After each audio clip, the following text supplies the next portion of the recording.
दोस्तों, नवरात्रि एक प्रमुख हिंदू त्योहार है जो देवी दुर्गा की पूजा के लिए मनाया जाता है। यह त्योहार आमतौर पर 9 दिनों तक चलता है और इसे देवी दुर्गा के 9 रूपों की उपासना के रूप में मनाया जाता है। नवरात्रि का अर्थ है 9 रातें और यह भारतीय कैलेंडर के अनुसार अश्विन मास में आता है, जो सितंबर या अक्टूबर में पड़ता है। नवरात्र के 9 दिन भक्ति और साधना के लिए बहुत पवित्र माने गए हैं।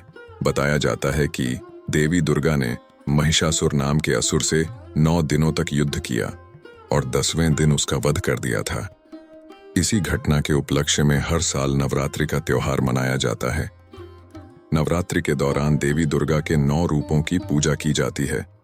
9 रूप में देवियों के नाम इस प्रकार है: शैलपुत्री, ब्रह्मचारिणी, चंद्रघंटा, कूष्मांडा, स्कंदमाता, कात्यायनी, कालरात्रि, महागौरी, सिद्धिदात्री।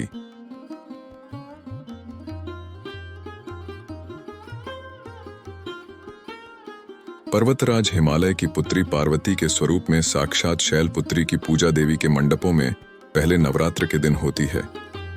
माता शैलपुत्री का स्वरूप बेहद शांत और सरल है।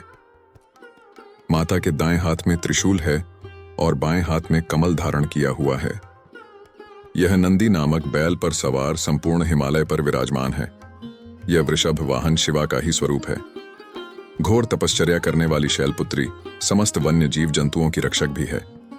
शैलपुत्री के अधीन वे समस्त भक्तगण आते हैं जो योग, साधना, तप और अनुष्ठान के लिए पर्वतराज हिमालय की शरण लेते हैं। मां अपने भक्तों की हमेशा मनोकामना पूरी करती हैं। मां शैलपुत्री सती के नाम से भी जानी जाती हैं। एक बार प्रजापति दक्ष ने यज्ञ करवाने का फैसला किया। इसके लिए उन्होंने सभी देवी देवताओं को निमंत्रण भेज दिया, लेकिन भगवान शिव को नहीं। देवी सती भली भांति जानती थीं कि उनके पास निमंत्रण आएगा, लेकिन ऐसा नहीं हुआ। वो उस यज्ञ में जाने के लिए बेचैन थीं, लेकिन भगवान शिव ने मना कर दिया। उन्होंने कहा कि यज्ञ में जाने के लिए उनके पास कोई भी निमंत्रण नहीं आया है और इसलिए वहां जाना उचित नहीं है। सती नहीं मानी और बार बार यज्ञ में जाने का आग्रह करती रहीं। सती के ना मानने की वजह से शिव को उनकी बात माननी पड़ी और अनुमति दे दी।